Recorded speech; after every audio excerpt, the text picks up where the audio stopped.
ಪ್ರೀತಿಯ ಮಿತ್ರರಿಗೆ ಮಧುಮಾಲಾ ಧ್ವನಿಸಿರಿ ಯೂಟ್ಯೂಬ್ ಚಾನಲ್ಗೆ ಆತ್ಮೀಯ ಸ್ವಾಗತ. ಕ್ಷಮಯಾಧರಿತ್ರಿ ಸಂಚಿಕೆ 79. ನೀನು ಕೂಡ ಈ ಮನೆಯವಳೇ ಎಂದು ಅಹಲ್ಯಾದೇವಿಯವರು ಕ್ಷಮಾಳನ್ನು ಕುರಿತು ಆಡಿದ ಮಾತುಗಳು ಅವಳನ್ನು ಆಶ್ಚರ್ಯಕ್ಕೀಡು ಮಾಡಿತ್ತು. ಅದು ಏನಿಲ್ಲ ಬಿಡು, ನಿನ್ನ ಕೈರುಚಿ ಭಾಳ ಚೆನ್ನಾಗಿದೆ, ನಿನ್ನನ್ನು ಮದುವೆಯಾಗೋ ಹುಡುಗ ನಿಜಕ್ಕೂ ಪುಣ್ಯ ಮಾಡಿರಬೇಕು ಎಂದ ಅಹಲ್ಯಾದೇವಿ ಮತ್ತೊಂದು ಬಜ್ಜಿಯನ್ನು ಬಾಯಿಗಿರಿಸಿದರು. ತಮ್ಮ ಮಾತಿಗೆ ಕ್ಷಮ ಏನೂ ಪ್ರತಿಕ್ರಿಯಿಸದಿದ್ದಾಗ ಅವಳನ್ನೇ ದಿಟ್ಟಿಸಿದ ಅಹಲ್ಯಾದೇವಿ ತನ್ನ ಮಾತಿನಿಂದ ಅವಳಿಗೆ ಬೇಸರವಾಗಿದೆ ಎಂದರಿತು, ಮಗು ಕ್ಷಮ, ನನಗೆ ಇನ್ನೂ ಒಂದೆರಡು ಬಜ್ಜಿ ಇದ್ರೆ ಹಾಕಮ್ಮ ಎಂದು ಮಾತು ತಿರುಚಿದರು. ಮದುವೆ ಎಂಬ ಪದ ಕೇಳಿ ಮಾತು ಬಾರದೆ ಮೌನದಿಂದ ಕುಳಿತಿದ್ದ ಕ್ಷಮ, ಅಮ್ಮ, ನೀವು ಏನು ಬೇಕಾದರೂ ಅಂದುಕೊಳ್ಳಿ, ನಾನಂತೂ ನಿಮಗೆ ಇಷ್ಟೇ ಬಜ್ಜಿ ಕೊಡುವುದು. ನೀವು ಈಗಷ್ಟೇ ಸುಧಾರಿಸಿಕೊಳ್ತಾ ಇದ್ದೀರಿ, ಎಣ್ಣೆಯ ತಿಂಡಿ ಆರೋಗ್ಯಕ್ಕೆ ಅಷ್ಟು ಒಳ್ಳೆಯದಲ್ಲ, ಏನೋ ಬಾಯಿ ರುಚಿಗೆ ಒಂದೆರಡು ತಿನ್ನಿ ಅಂತ ತಂದುಕೊಟ್ಟೆ ಅಷ್ಟೆ ಎಂದು ಖಡಾಖಂಡಿತವಾಗಿ ಹೇಳಿದಳು. ಅವಳ ಮಾತಿನಲ್ಲಿದ್ದ ಕಾಳಜಿ ಅಹಲ್ಯಾದೇವಿಯವರಿಗೂ ಅರಿವಾಗಿತ್ತು.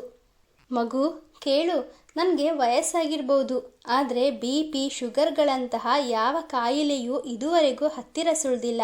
ಏನೋ ಸ್ವಲ್ಪ ಟೆನ್ಷನ್ನಿಂದ ಆಗಾಗ್ಗೆ ಎದೆ ನೋವು ಕಾಣಿಸಿಕೊಳ್ತಾ ಇರುತ್ತೆ ಅಷ್ಟೇ. ಈಗ ನೀನು ಬಂದಿದೆಯಲ್ಲ, ಅದು ಕೂಡ ಮಾಯವಾಗಿ ಬಿಡುತ್ತೆ. ಇರುವೆ ಮುಂದೆ ಸಿಹಿ ತಂದಿಟ್ಟು ತಿನ್ನಬೇಡ ಅಂದರೆ ಹೇಗಾಗುತ್ತೆ ಹೇಳು? ಹೆಚ್ಚೇನು ಬೇಡ, ಒಂದೆರಡು ತಂದುಕೊಡು ಸಾಕು ಎಂದು ಸಣ್ಣ ಮಗುವಿನಂತೆ ಹಠ ಹಿಡಿದರು.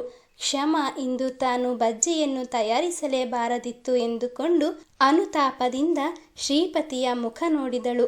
ಪರವಾಗಿಲ್ಲ, ಇನ್ನೊಂದೇ ಒಂದು ಕೊಡಿ ಎಂದು ಶ್ರೀಪತಿ ಕಣ್ಣಿನಲ್ಲಿಯೇ ಸನ್ನೆ ಮಾಡಿದನು.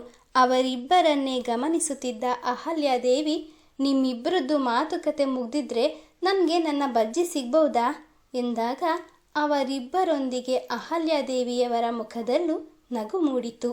ರಾತ್ರಿ ಊಟವಾದ ಬಳಿಕ ಅಹಲ್ಯಾದೇವಿಯವರೊಂದಿಗೆ ಕೆಲವು ಸಮಯ ಕಳೆದು ಅವರಿಗೆ ಮಾತ್ರೆಗಳನ್ನು ನೀಡಿದ ಕ್ಷಮ ಪಕ್ಕದ ತನ್ನ ಕೋಣೆಗೆ ತೆರಳಿದಳು. ಎಷ್ಟು ಸಮಯ ಕಳೆದರೂ ಕ್ಷಮಾಳ ಕೋಣೆಯಲ್ಲಿ ದೀಪ ಉರಿಯುತ್ತಿರುವುದನ್ನು ಗಮನಿಸಿದ ಅಹಲ್ಯಾದೇವಿ ಕ್ಷಮಾಳ ಕೋಣೆಗೆ ಹೊಕ್ಕಾಗ ಅವಳು ಒಂದು ಕೈಯಲ್ಲಿ ಮೊಬೈಲನ್ನು ಹಿಡಿದು ಕಿಟಕಿಯ ಬಳಿ ನಿಂತು ಏನನ್ನೋ ಯೋಚಿಸುತ್ತಿರುವುದು ಕಣ್ಣಿಗೆ ಬಿದ್ದಿತ್ತು. ಮಗು ಕ್ಷಮ, ಯಾಕಮ್ಮ ಇನ್ನೂ ಮಲಗಲಿಲ್ವಾ? ಏನು ಯೋಚನೆ ಮಾಡ್ತಾ ಇರೋ ಹಾಗಿದೆ ಎನ್ನುತ್ತಾ ಮಂಚದ ಮೇಲೆ ಕುಳಿತರು. ಅವರ ಬಳಿ ಬಂದು ಪಕ್ಕದಲ್ಲಿ ಕುಳಿತ ಕ್ಷಮ ಕೈಯಲ್ಲಿ ಹಿಡಿದಿದ್ದ ಫೋನನ್ನು ಮೇಜಿನ ಮೇಲಿರಿಸಿ, ಹೌದು ಅಮ್ಮ, ಯಾಕೋ ನಿದ್ರೆ ಬರ್ತಾ ಇಲ್ಲ ಎಂದಳು. ಅವಳ ಮನಸ್ಸನ್ನು ಅರಿತವರಂತೆ, ಯಾಕೆ ಇವತ್ತು ಅಮ್ಮನ ಬಳಿ ಮಾತನಾಡಲಿಲ್ವಾ? ಅಂದ್ಹಾಗೆ ಕ್ಷಮ, ನಾನು ಕೇಳೋದನ್ನೇ ಮರ್ತೆ, ನಿನ್ನ ತಂಗಿ ಹಾಗೂ ತಂಗಿ ಮಗು ಹೇಗಿದ್ದಾರೆ? ಆರೋಗ್ಯವಾಗಿ ಇದ್ದಾರೆ ತಾನೇ? ಈಗ ಎಲ್ಲಿದ್ದಾರೆ? ನಿಮ್ಮ ಮನೆಯಲ್ಲೇ ಇದ್ದಾರೋ ಅಥವಾ ಗಂಡನ ಮನೆಗೆ ಹೋಗಿ ಆಯ್ತಾ ಎಂದು ವಿಚಾರಿಸಿದರು. ಅವಳು ಹೋಗಿ ಬಹಳ ತಿಂಗಳಾಯಿತು ಅಮ್ಮ. ಅವಳ ಗಂಡನಿಗೆ ಅಲ್ಲಿ ಒಬ್ಬರಿಗೆ ಅಡುಗೆ ಮಾಡಿಕೊಳ್ಳಿಕ್ಕೆ ಕಷ್ಟ ಆಗ್ತದೆ ಅಂತ ಬೇಗನೆ ಕರೆದುಕೊಂಡು ಹೋದರು. ನಾನು ಮಗುವನ್ನು ನೋಡದೆ ಅಮೃತಾಳ ಬಳಿ ಮಾತನಾಡದೆ ಬಹಳ ದಿನಗಳಾಯಿತು. ಯಾವಾಗ ಕಾಲ್ ಮಾಡಿದರೂ ಅವಳ ಫೋನ್ ಸ್ವಿಚ್ ಆಫ್ ಅಂತಾನೆ ಬರ್ತದೆ. ಮೋಸ್ಟ್ಲಿ ಹೊಸ ನಂಬರ್ ಏನಾದರೂ ತೆಗೆದುಕೊಂಡಿದ್ದಾಳೇನೋ. ಹೋಗಲಿ, ನಾನೇ ಹೋಗಿ ನೋಡಿಕೊಂಡು ಬರೋಣ ಅಂತಂದರೆ ನನಗೆ ಅವಳ ಅಡ್ರೆಸ್ ಗೊತ್ತಿಲ್ಲ. ಹೇಗೋ ಮುಂದೊಂದು ದಿನ ಅವಳೇ ಮನೆಗೆ ಬರ್ತಾಳೇನೋ ಅಂತ ಆಶಾವಾದಿಯಂತೆ ಕಾಯ್ತಾ ಇದ್ದೇನೆ.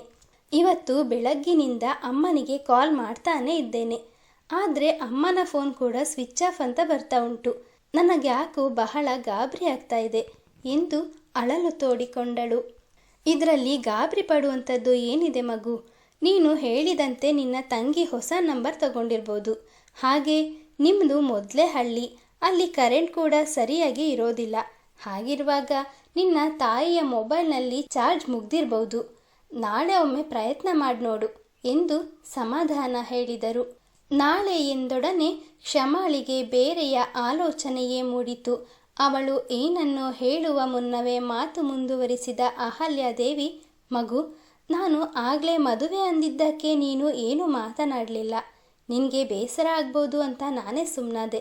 ಆದರೆ ನಿನ್ನ ಮನಸ್ಸಿನಲ್ಲಿ ಯಾವುದೋ ನೋವು ಕಾಡ್ತಾ ಇದೆ ಅಂತ ನಿನ್ನ ಮುಖವನ್ನು ನೋಡಿದರೆ ತಿಳಿಯುತ್ತೆ.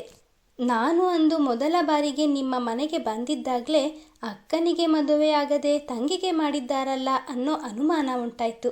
ಆದರೆ ಕೇಳೋದು ಸಭ್ಯತೆ ಅಲ್ಲ ಅಂತ ಸುಮ್ಮನಾದೆ. ಅದಕ್ಕೇನಾದರೂ ಬಲವಾದ ಕಾರಣ ಇದೆಯಾ? ನಂದೇನೂ ಒತ್ತಾಯ ಇಲ್ಲ, ನಿನಗೆ ಹೇಳಬೇಕು ಅನಿಸಿದರೆ ಹೇಳು ಎಂದರು. ಒಂದು ಕ್ಷಣ ಮೌನವನ್ನೇ ಮಾತಾಗಿಸಿಕೊಂಡಿದ್ದ ಕ್ಷಮ, ಹೇಳಬಾರದಂಥ ವಿಷಯ ಏನೂ ಇಲ್ಲ ಅಮ್ಮ ಎಂದು ಮಾತು ಪ್ರಾರಂಭಿಸಿದವಳು, ಅವಿನಾಶನೊಂದಿಗೆ ತನಗೆ ಮದುವೆ ನಿಗದಿಯಾದದ್ದರಿಂದ ಹಿಡಿದು ಅವನೊಂದಿಗೆ ತನ್ನ ತಂಗಿಯನ್ನು ಮದುವೆ ಮಾಡಿಸಬೇಕಾಗಿ ಬಂದ ಅನಿವಾರ್ಯತೆಯ ಬಗೆಗಿನ ಪ್ರತಿಯೊಂದು ವಿಷಯವನ್ನು ಅಹಲ್ಯಾದೇವಿಯವರ ಬಳಿ ಹೇಳಿಕೊಂಡಳು. ವಿಷಯ ಕೇಳಿ ಅಹಲ್ಯಾದೇವಿಯವರ ಮನಸ್ಸಿಗೆ ಖೇದವಾಯಿತು. ಪ್ರಪಂಚದಲ್ಲಿ ಈ ರೀತಿಯ ಮನುಷ್ಯರು ಇರುತ್ತಾರೆಯೇ ಎಂದು ಮನದಲ್ಲಿಯೇ ಅವಿನಾಶ ಹಾಗೂ ಅಮೃತಾಳನ್ನು ಜರಿದರು. ಮಗು, ಕಾರ್ಯಕಾರಣವಿಲ್ಲದೆ ಯಾವ ಕೆಲಸವೂ ಜರುಗೋದಿಲ್ಲ, ಯೋಚನೆ ಮಾಡಬೇಡ. ಆ ಶ್ರೀಕೃಷ್ಣ ಪರಮಾತ್ಮ ಅವಿನಾಶನಿಗಿಂತಲೂ ಒಳ್ಳೆಯ ಗಂಡನ್ನು ನಿನ್ನ ಹಣೆಯಲ್ಲಿ ಬರೆದಿದ್ದಾನೆ ಎಂದು ಸಮಾಧಾನದ ಮಾತುಗಳನ್ನಾಡಿದರು. ಹೌದು ಅಮ್ಮ, ನಿಮ್ಮ ಮಾತು 100ಕ್ಕೆ 100ರಷ್ಟು ಸತ್ಯ. ಚಿನ್ನದಂಥ ಮನಸ್ಸಿರುವ ಕೃಷ್ಣನನ್ನೇ ಆ ಭಗವಂತ ನನಗೆ ಕರುಣಿಸಿದ್ದಾನೆ. ಮನಸ್ಸಿನಲ್ಲಿಯೇ ಅಂದುಕೊಂಡಳೆ ಹೊರತು ಬಾಯಿ ಬಿಟ್ಟು ಹೇಳಲಿಲ್ಲ. ಅವಳು ಏನು ಮಾತನಾಡದಿದ್ದುದನ್ನು ಕಂಡು, ಯಾಕಮ್ಮ, ನಾನು ಹೇಳಿದ್ನಲ್ಲ, ಎಲ್ಲವೂ ಒಳ್ಳೆಯದೇ ಆಗತ್ತೆ. ನೀನೇನು ಯೋಚನೆ ಮಾಡದೆ ನೆಮ್ಮದಿಯಾಗಿ ನಿದ್ರೆ ಮಾಡು. ಬೆಳಗ್ಗೆ ಅಮ್ಮನಿಗೆ ಕಾಲ್ ಮಾಡಿ ಮಾತನಾಡುವೆಯಂತೆ ಎಂದರು. ಅಮ್ಮ, ಒಂದು ಮಾತು, ಕ್ಷಮ ತಡವರಿಸುತ್ತಲೇ ಹೇಳಿದಳು. ಏನಮ್ಮ ಅದು? ನಾನು ನಾಳೆ ಬೆಳಗಿನ ಬಸ್ಸಿಗೆ ಊರಿಗೆ ಹೊರಡ್ತೇನೆ. ಕ್ಷಮ ನಿರ್ವಿಕಲ್ಪದಿಂದ ಹೇಳಿದಳು. ಯಾಕೆ ಮಗು, ನನ್ನ ಮಾತಿನಿಂದ ನಿನಗೆ ಬೇಸರವಾಯ್ತಾ? ಅಹಲ್ಯಾದೇವಿಯವರು ಆತಂಕ ವ್ಯಕ್ತಪಡಿಸಿದರು. ಚೇಚೆ, ಖಂಡಿತ ಇಲ್ಲ ಅಮ್ಮ.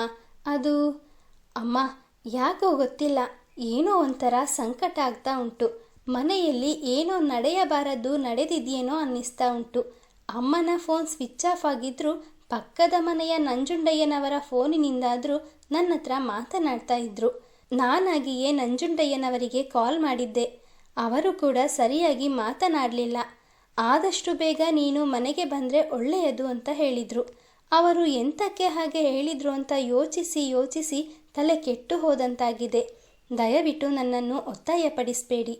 ನಾನು ಮನೆಗೆ ಹೋಗಲೇಬೇಕು. ಇನ್ನೊಮ್ಮೆ ಯಾವಾಗಲಾದರೂ ಬರ್ತೇನೆ. ಇಲ್ಲವಾದರೆ ನೀವೇ ಕಂಪನಿಯ ಕೆಲಸದ ಮೇಲೆ ಬಂದಾಗ ನಮ್ಮ ಮನೆಗೆ ಬನ್ನಿ ಎಂದು ಬೇಡಿಕೊಳ್ಳುವಂತೆ ಹೇಳಿದಳು. ಅವಳು ಅಷ್ಟು ಹೇಳಿದ ಮೇಲೂ ಅವಳನ್ನು ತಡೆಯುವ ಮನಸ್ಸು ಅಹಲ್ಯಾದೇವಿಯವರಿಗೆ ಬರಲಿಲ್ಲ. ಇಷ್ಟೊಂದು ಬೇಸರ ಮಾಡ್ಕೋಬೇಡ ಮಗು.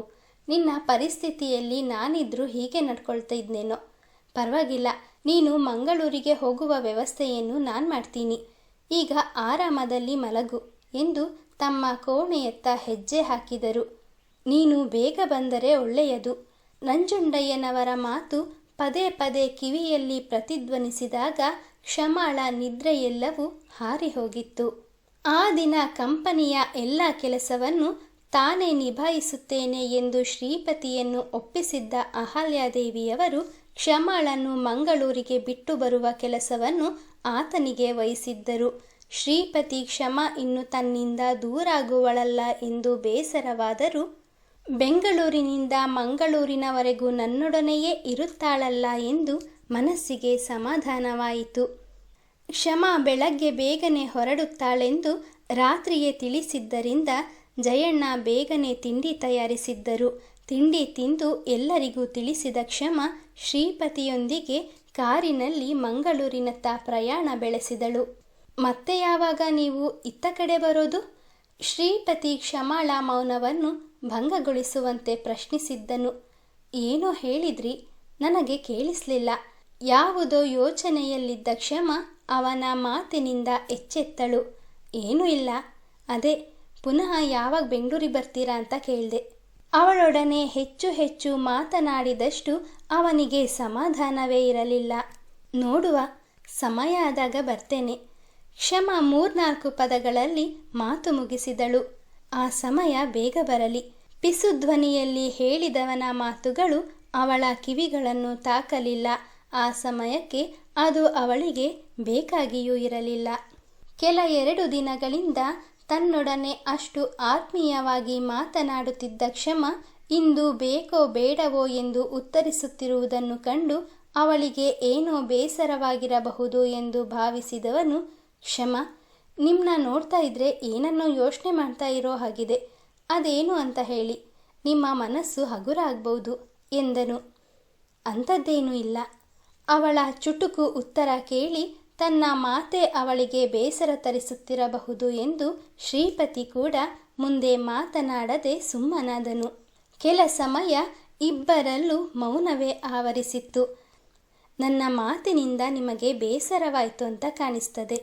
ಮೌನವನ್ನು ಒಡೆಯುವಂತೆ ಬಂದ ಕ್ಷಮಾಳ ಮಾತು ಶ್ರೀಪತಿಯ ಕಿವಿಗಳನ್ನು ತಂಪುಗೊಳಿಸಿತು. ನಿಮ್ಮ ಮಾತಿಂದ ನನಗೇನು ಬೇಸರ ಆಗಿಲ್ಲ, ನನ್ನ ಮಾತಿನಿಂದ ನಿಮಗೆ ಕಿರಿಕಿರಿ ಆಯ್ತೇನೋ ಅಂತ ಸುಮ್ಮನಾದೆ ಅಷ್ಟೆ. ಶ್ರೀಪತಿ ಮುಂದೆ ನೋಡುತ್ತಾ ಗಾಡಿಯ ವೇಗವನ್ನು ಹೆಚ್ಚಿಸಿದನು. ಇಲ್ಲ, ನನ್ನ ವರ್ತನೆಯಿಂದ ನಿಮಗೆ ಬೇಸರವಾಯಿತು ಅನ್ನಿಸ್ತದೆ, ಕ್ಷಮಿಸಿ. ಯಾಕೋ ಅಮ್ಮನೊಂದಿಗೆ ಮಾತನಾಡದೆ ಮನಸ್ಸಿಗೆ ಸಮಾಧಾನವಿಲ್ಲದಂತಾಗಿದೆ. ಮನೆಯಲ್ಲಿ ಏನೋ ಆಗಬಾರದ ಅನಾಹುತ ಆಗಿದೆ ಅನ್ನಿಸ್ತಿದೆ ಎಂದು ಭಾವುಕಳಾದಳು. ಯಾಕೆ ಈ ರೀತಿ ಏನೇನೋ ಕಲ್ಪನೆ ಮಾಡ್ಕೊಳ್ತೀರಾ? ನೀವು ಅಂದುಕೊಂಡಂತೆ ಯಾವ ಅನಾಹುತವೂ ಆಗಿರೋದಿಲ್ಲ. ಅಹಲ್ಯ ಅಮ್ಮ ನಿಮ್ಮ ಬಗ್ಗೆ ಎಲ್ಲವನ್ನೂ ಹೇಳಿದ್ರು ಎಂದು ಗಾಡಿಯ ವೇಗವನ್ನು ಕೊಂಚ ಕಡಿಮೆಗೊಳಿಸಿ ಅವಳತ್ತ ಮುಖ ಮಾಡಿದನು. ಅಮ್ಮ ಎಂತ ಹೇಳಿದ್ರು? ಕ್ಷಮ ಶ್ರೀಪತಿಯತ್ತ ಪ್ರಶ್ನಾರ್ಥಕ ನೋಟ ಬೀರಿದಳು. ಅದೇ, ಈ ಮೊದಲು ಮದುವೆಯ ವಿಷಯದಲ್ಲಿ ನಿಮಗಾದ ಮೋಸದ ಬಗ್ಗೆ ಕೇಳಿ ನನಗೆ ಬಹಳ ಬೇಸರವಾಯಿತು. ನೀವು ಯೋಚನೆ ಮಾಡಬೇಡಿ, ಅವನಿಗಿಂತ ಒಳ್ಳೆಯ ಹುಡುಗ ನಿಮ್ಮ ಕೈ ಹಿಡಿತಾನೆ, ನಿಮ್ಮ ಬಾಳು ಬಂಗಾರವಾಗುತ್ತೆ ಎಂದು ಮನಸಾರೆ ಹರಸಿದನು. ಅಮ್ಮ ಕೂಡ ಇದನ್ನೇ ಹೇಳಿದರು, ತುಂಬ ಥ್ಯಾಂಕ್ಸ್ ಎಂದು ಅವಳು ಮಂದಹಾಸ ಬೀರಿದಳು. ಹಿಂದಿನ ರಾತ್ರಿ ಅಹಲ್ಯಾದೇವಿಯವರ ಬಾಯಿಯಿಂದ ಕ್ಷಮಾಳ ಬಗ್ಗೆ ತಿಳಿದಾಗ ಶ್ರೀಪತಿಯ ಮನಸ್ಸು ಮರುಗಿತ್ತು. ಮುಂದೆ ಅವಳ ಕೈ ಹಿಡಿದು ಅವಳನ್ನು ರಾಣಿಯಂತೆ ನೋಡಿಕೊಳ್ತೀನಿ, ಅವಳಿಗೆ ಯಾವ ಯೋಚನೆಯೂ ಬಾಧಿಸದಂತೆ ಕಣ್ಣಿನಲ್ಲಿ ಕಣ್ಣಿಟ್ಟು ಕಾಪಾಡ್ತೀನಿ ಎಂದು ಹಲವಾರು ಕನಸುಗಳನ್ನು ಕಟ್ಟಿಕೊಂಡಿದ್ದನು. ಅದೇ ಕಾರಣದಿಂದಲೇ ಇಂದು ಕ್ಷಮಾಳ ಬಳಿ ಮಾತನಾಡುವಾಗ ಅವಳ ಭವಿಷ್ಯ ತನಗೆ ತಿಳಿದಿದೆಯೇನೋ ಎಂಬಂತೆ ನುಡಿದಿದ್ದನು. ಕ್ಷಮಾಳ ದುಗುಡಕ್ಕೆ ಕಾರಣವೇನು? ಅವಳು ಊಹಿಸಿದಂತೆ ಏನಾದರೂ ಆಘಾತ ಎದುರಾಗಲಿದೆಯೇ? ನಿರೀಕ್ಷಿಸಿ ಮುಂದಿನ ಸಂಚಿಕೆಯಲ್ಲಿ. ಮಿತ್ರರೇ, ಕಥೆಯ ಬಗ್ಗೆ ನಿಮ್ಮ ಅನಿಸಿಕೆ ಅಭಿಪ್ರಾಯಗಳನ್ನು ದಯವಿಟ್ಟು ಕಮೆಂಟ್ನ ಮೂಲಕ ಹಂಚಿಕೊಳ್ಳಿ. ಹಾಗೆ ಲೈಕ್, ಶೇರ್, ಸಬ್ಸ್ಕ್ರೈಬ್ ಮಾಡುವುದರ ಮೂಲಕ ನಮ್ಮನ್ನು ಪ್ರೋತ್ಸಾಹಿಸಿ. ಮುಂದಿನ ಸಂಚಿಕೆಯಲ್ಲಿ ಮತ್ತೆ ಸಿಗೋಣ. ಧನ್ಯವಾದಗಳು.